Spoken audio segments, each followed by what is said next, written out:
ചേച്ചി എന്താ കരുതിയത്? അച്ഛൻ അവിടെ ഉള്ളതുകൊണ്ടാ അഭിയേട്ടൻ കല്യാണത്തിന് സമ്മതിക്കാത്തതെന്ന് ഞാൻ അച്ഛനോട് പറയുന്നോ? നല്ല കാര്യമായി. ഞാൻ അത്ര മണ്ടിയാണെന്നാണോ ചേച്ചി കരുതിയത്? പിന്നെ നീ എന്ത് കാര്യാ പറഞ്ഞത്? എന്റെ ഫ്രണ്ട്സൊക്കെ പഞ്ചരത്നത്തില് വരാറുണ്ട്. അച്ഛൻ അവിടുത്തെ ജോലിക്കാരനാണെന്ന് പറയുന്നത് എനിക്ക് ഇഷ്ടമല്ലെന്ന് പറഞ്ഞു. അച്ഛൻ ഞാൻ പറഞ്ഞത് വിശ്വസിച്ചിട്ടുണ്ട്. എനിക്കൊരു സങ്കടം ഉണ്ടാകുന്ന കാര്യമാകുമ്പോ അച്ഛൻ അതിനൊരു പരിഹാരം കാണുന്ന ഉറപ്പാ. സത്യം പറയാലോ അശ്വതി, കൃഷ്ണേട്ടൻ അത് പറഞ്ഞപ്പോ ഞാൻ ഞെട്ടിപ്പോയി. നീ എല്ലാം തുറന്നു പറഞ്ഞിരുന്നെങ്കിൽ കൃഷ്ണേട്ടൻ തകർന്നു പോയനെ. എനിക്കറിയാം ചേച്ചി, എന്താണ് സത്യമെന്ന് ഞാൻ പറഞ്ഞ അച്ഛൻ ആ നിമിഷം പഞ്ചരത്നത്തിൽ നിന്ന് ഇറങ്ങും. കാരണം അഭിയേട്ടന്റെയും ചേച്ചിയുടെയും കല്യാണം കാണാൻ ലോകത്ത് ഏറ്റവും കൂടുതൽ ആഗ്രഹിക്കുന്നത് അച്ഛനാ. പക്ഷേ അങ്ങനെ അച്ഛൻ അവിടെ നിന്ന് ഇറങ്ങിയ ഒരുപക്ഷെ പിന്നെ അച്ഛനെ എനിക്ക് ഒരിക്കലും കാണാൻ പറ്റില്ല. അച്ഛൻ പോവും, മക്കൾക്കൊരു ശല്യമാകാതെ ദൂരെ എങ്ങോട്ടെങ്കിലും പോവും. ഇപ്പോ അച്ഛൻ ഈ നാട്ടിൽ തന്നെ ഉണ്ടെന്നുള്ള ഉറപ്പെങ്കിലും ഉണ്ടല്ലോ. ആഗ്രഹിക്കുമ്പോഴൊക്കെ കാണാൻ പറ്റിയില്ലെങ്കിലും അച്ഛൻ അടുത്തുണ്ടെന്നുള്ളൊരു ഉറപ്പ്, ആ ഒരു ഉറപ്പ് വലിയൊരു ആശ്വാസ ചേച്ചി. എനിക്കതറിയാം. നീ ഇപ്പൊ അനുഭവിക്കുന്ന ധർമ്മസങ്കടം 20 കൊല്ലം അനുഭവിച്ചതാ ഞാൻ.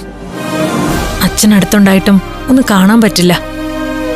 മോളെ എന്നുള്ളൊരു വിളി കേൾക്കാൻ കൊതിച്ച് എത്ര നാളാ ഞാൻ കഴിഞ്ഞെന്നറിയോ? ആ സങ്കടമൊക്കെ മാറിയില്ലേ? ഇപ്പോ ചേച്ചിയുടെ കൂടെ തന്നെ ഇല്ലേ ചന്ദ്രനങ്ങള്? നിന്റെ കാര്യത്തിലും അങ്ങനെ ഉടനെ ഉണ്ടാവും.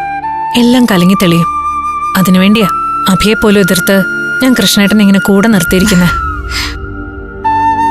അച്ഛൻ എന്തെങ്കിലും ഒരു പുതിയ ജോലി അന്വേഷിക്കാന്ന് പറഞ്ഞു. ഈ നാട് വിട്ടു പോവില്ലെന്ന് സത്യവും ചെയ്തു.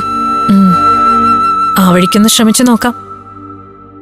അഭിന്റെ കഴുത്തി താലി കെട്ടുമ്പോ എല്ലാവരും എന്റെ കൂടെ ഉണ്ടാവണം. അച്ഛനും കൃഷ്ണേട്ടനും നീയും എന്റെ അനിയത്തിമാരും ഒക്കെ. ആരെയെങ്കിലുമൊക്കെ വേണ്ടെന്ന് വെച്ചിട്ട് എനിക്കൊരു ജീവിതം വേണ്ട.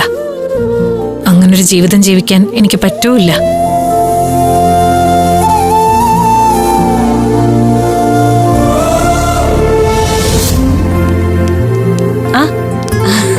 അനക്കെ നീ ഇന്ന് ഓഫല്ലേ? അതെ, വന്നത് വേറൊരു കാര്യത്തിന്.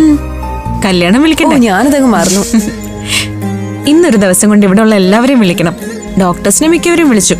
ഇനി ബാക്കിയുള്ളവരാ. അതിന്റെ ഉദ്ഘാടനം നിന്റെ അടുത്ത് തന്നെ ആവട്ടെ. എന്റെ കല്യാണം 7-ാം തീയതി കുടുംബസമേതം വരണം. മുഹൂർത്തം രാവിലെ 10:30-നും 11:30-നും ഇടയില്.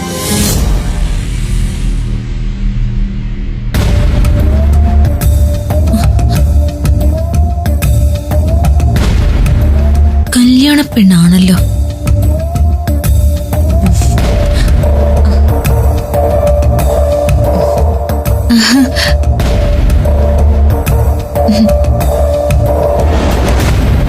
ദിവ്യ എന്താ ഇവിടെ? എന്റെ ഒരു റിലേറ്റീവ് ഇവിടെ അഡ്മിറ്റാ, കാർഡിയോളജി. സുമേഷ് ഏട്ടൻ വന്നില്ലേ? ഇല്ല, സുമേഷിന് എന്തോ തിരക്ക്. അനഘയ്ക്ക് ഇന്ന് ഡ്യൂട്ടി ഇല്ലേ? ഇല്ല, ഇന്ന് നാളെ ഓഫാ. കല്യാണം വിളി എങ്ങും എത്തിയില്ല. ഇന്നിവിടെ, നാളെ വേറെ കുറെ ഫ്രണ്ട്സിനെ വിളിക്കാനുണ്ട്. അപ്പോ ഞങ്ങളെ ഒന്നും വിളിക്കുന്നില്ലേ? അത് ഞാനല്ലല്ലോ വിളിക്കേണ്ടത്, അച്ഛനും ചേച്ചിയല്ലേ. അവര് വരും. കല്യാണക്കുറിയൊക്കെ കൊടുക്കുന്നുണ്ടല്ലോ, ഞാനൊന്ന് കണ്ടോട്ടെ. അത് ഇത് ഞങ്ങളുടെ ഫ്രണ്ട്സിനെ വിളിക്കാൻ വേണ്ടി പ്രിന്റ് ചെയ്തതാ. നിങ്ങൾക്കുള്ളത് വേറെയാ. എന്നാലും ഒന്ന് കാണട്ടെ ഞാൻ.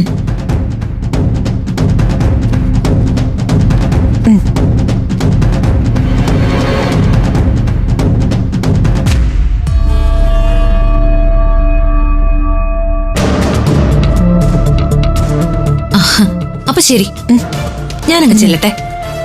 കാർഡിയക് ഐസിയിലുള്ള ഹരിപ്രസാദിനെ കാണാനാ ഞാൻ വന്നത്. ഓ, അമ്മയുടെ ബന്ധുവാ. ഇടയ്ക്കൊന്ന് ശ്രദ്ധിച്ചോളേ. ഓ ശരി.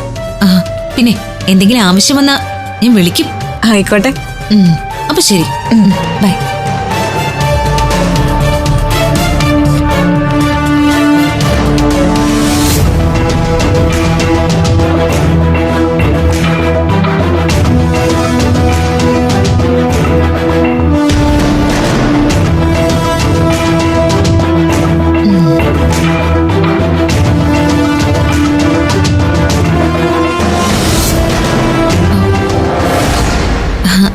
എന്താ പേര്? മീനാക്ഷി. അനഘയുടെ ഫ്രണ്ടാണോ? എനിക്കും അനഘയെ പരിചയമുണ്ട്. നിങ്ങൾ രണ്ടുപേരും കൂടെ സംസാരിച്ചില്ലേ? അത് ഞാൻ കണ്ടു. അനഘയുടെ കല്യാണമാ, കാർഡ് തരാൻ വന്നതാ. ആണോ? എവിടെ കാർഡ് കാണട്ടെ, ഞാനിതുവരെ കണ്ടില്ല കേട്ടോ. മിക്കവാറും അവൾ എനിക്ക് പോസ്റ്റ് ചെയ്തിട്ടുണ്ടാവും.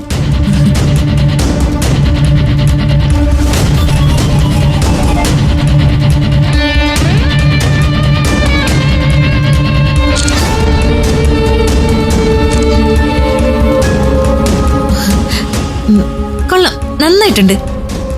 അപ്പൊ ശരി, കാണാം. പോട്ടെ.